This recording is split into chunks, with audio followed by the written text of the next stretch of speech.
Okay, so that starts, like we were saying about you want to confront the issues and not the person. Exactly. That was a huge lesson for me, and again, I'm still going through that lesson because it's so hard to kind of separate the two. You're right about that. But we have to do it. In all fairness, we just have to do it. Another key point is being concise. So you may say, what does that mean? Being concise means stick to one issue. Let me just go ahead and be honest. As women, I'm just gonna say it flat out. Women, we talk too much. We can't do healthy confrontation because we want to bring up 5 million topics that trigger the one topic that we were supposed to be disputing or we were supposed to be bringing up, right? I'm guilty. I can go in with the one issue of being tardy, and then that issue, now I'm thinking and I'm talking, I got the person in front of me, and now I'm going, and on top of you being tardy, you overslept the other day, and you didn't take out the trash, and so now I'm just on 20 other things. And you didn't call me back when I asked you to, and I didn't know what was going on. Did you get home? Did you feed the kids? And did you take the dog out? Did you, why we talk about me being late? Can you back up? So this is some of the things that we have to do. Being concise. This is a major part of healthy confrontation. You want to stick to one issue, the other half of that, because this is a two-part one. Okay. You want to stick to one issue, and you want to talk about the facts, not your feelings. Here again, man, but I tell you, this something tore me up. I just want my audience to know that I go through these things way before it gets to you guys. I get dealt with it, and I'm going, wow. Because again, not to say that men are not, but most women are emotional people. Yes. We will come into any subject, good or bad, confrontation or not confrontational, and we'll bring in our feelings. Right. We'll forget all about the facts. We'll forget about sticking to one issue. We're just now out there in the streets overly emotional. I know. And especially when you have the opportunity to get it out. We have to control that. Let me just say it again. Ladies, let's be honest, we have to control that. And men, if that's you too, we got to get that under subjection. No one likes dealing with that. Like no one, the receiver of the person who you're trying to confront and address the issue with, they are so lost because you're all over the place. We got to remember to just be concise, stick to one issue, just one. For today, we're just going to deal with one issue. And we also got to remove the feelings and deal with the facts. Have you ever been in a situation like that to where either you was the person on the receiving end getting confronted, or you had to confront someone and then you realized you lost control of the situation because there was so many things that you wanted to bring up during the opportunity? Yes, I've been on both sides. Probably more so I'm a victim of not being concise. Because sometimes during the course of the conversation, when you're talking about it, emotions might come out and cause you to address something else that you didn't originally start out to. So I know I've done that.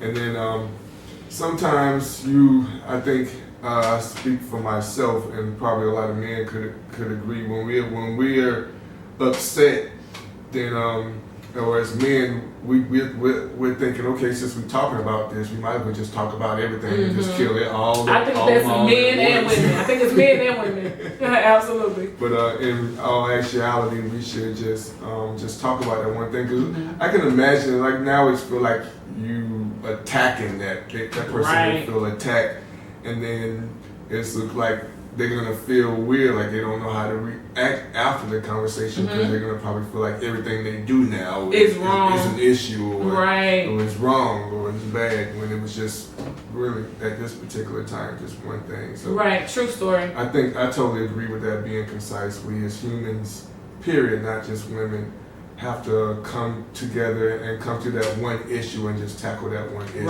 and then move on to the next. But put ourselves in that person's shoes of how it comes off if you're attacking them with 30 things. Right. It's like just overwhelming. It can just criminal or something on trial. It can be right. It's like a full-out investigation, interrogation, harassment. That's why most people, when they feel like it's unhealthy confrontation, they begin to get defensive. Yes. And you can just tell by the result of the way that the conversation went, or even during the conversation, how that defense is coming more to the forefront. Right. They're now feeling attacked. Now this is not healthy anymore. Now we're just not debating or talking about or having a disagreement about something. We're in a full-out argument over this now. This has now turned very bad for most of us, So just being concise is crazy. And remember, stick to the facts. That's how you can hone in on the issue. Keep it with the issue. Again, don't let your feelings overtake the issue. Stick with the issue. Stick with the facts of the issue. Again, like if we're talking about tardiness or we're talking about taking out the trash, let's talk about tardiness. You were late because of this. Right. Or you didn't take out the trash because of this. Let's just keep it concise with the facts. Exactly. And then that way, this confrontation or us addressing this issue can come out healthy. Exactly. And no one's walking away, like you said, feeling awkward or feeling like, man, everything, if I breathe wrong, they're going to have a problem with it. If I belch, oh my goodness, can I even walk around the house and cough? Oh my goodness, what's going to happen? You don't want your partner or the person that you're in a relationship with to feel awkward. Exactly. And to feel like they're on eggshells every time you come around, because that will bring about an unnecessary issue. That now later, you're confronting them about the issue that they were confronting you about, because now you feel so awkward being in the home or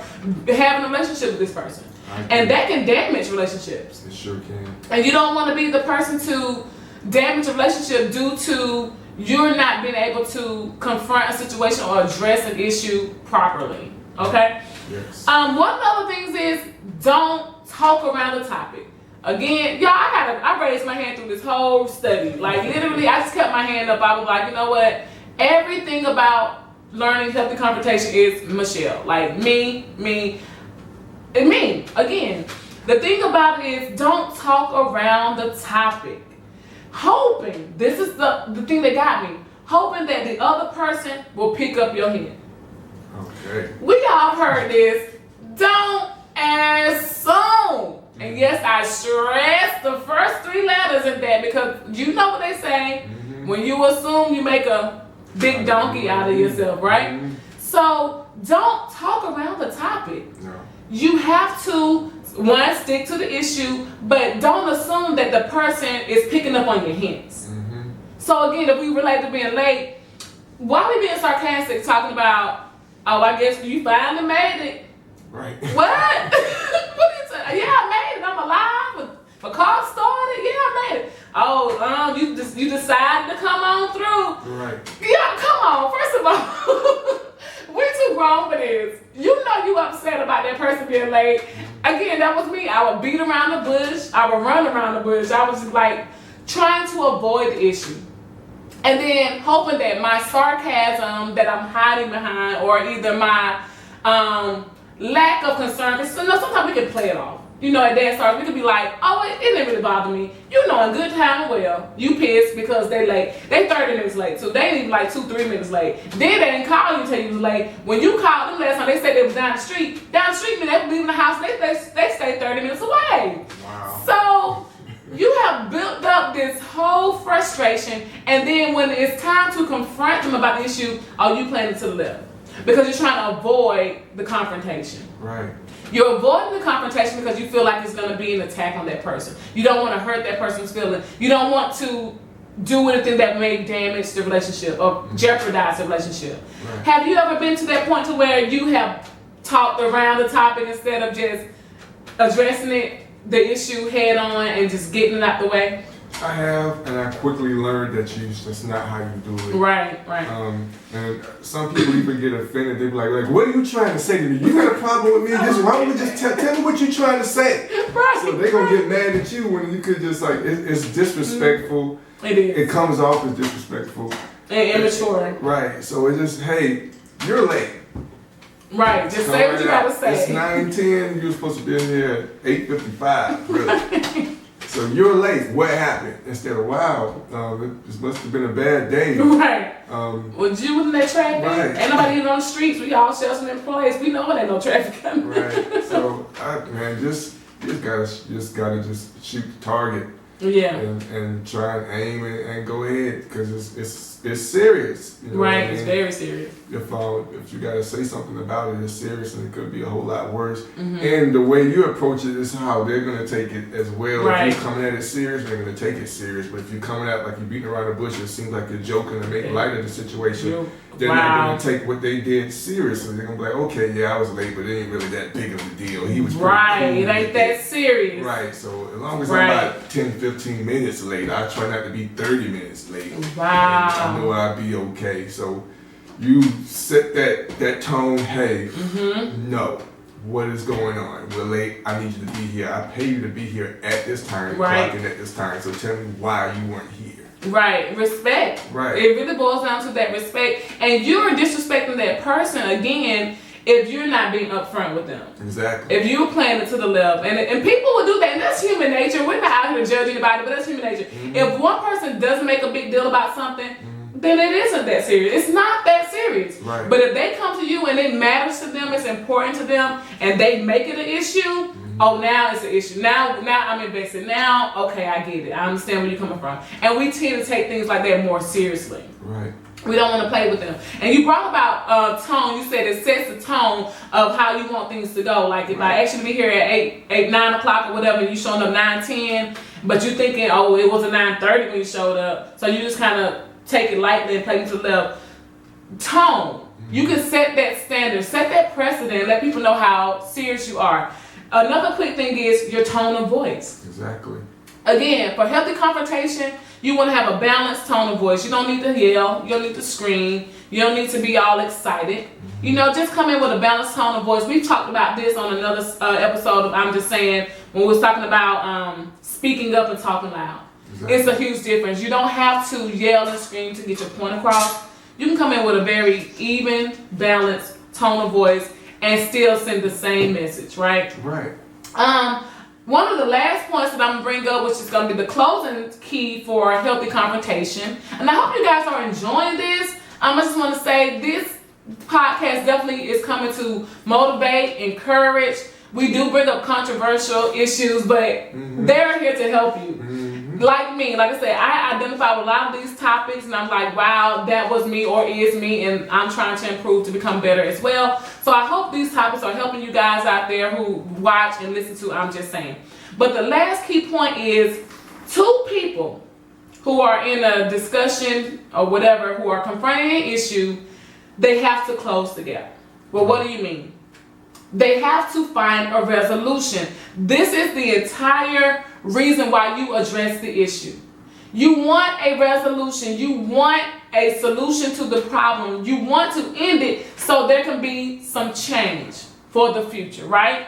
So when you're going to confront someone and you're doing it in the healthy way, you're doing it in a proper and appropriate way, your end game should always be a resolution, a means to an end. Exactly. And you want to see changes in behavior for the better. You want to see a positive result coming out of the confrontation that you had or confronting the issue you had with that person. I agree.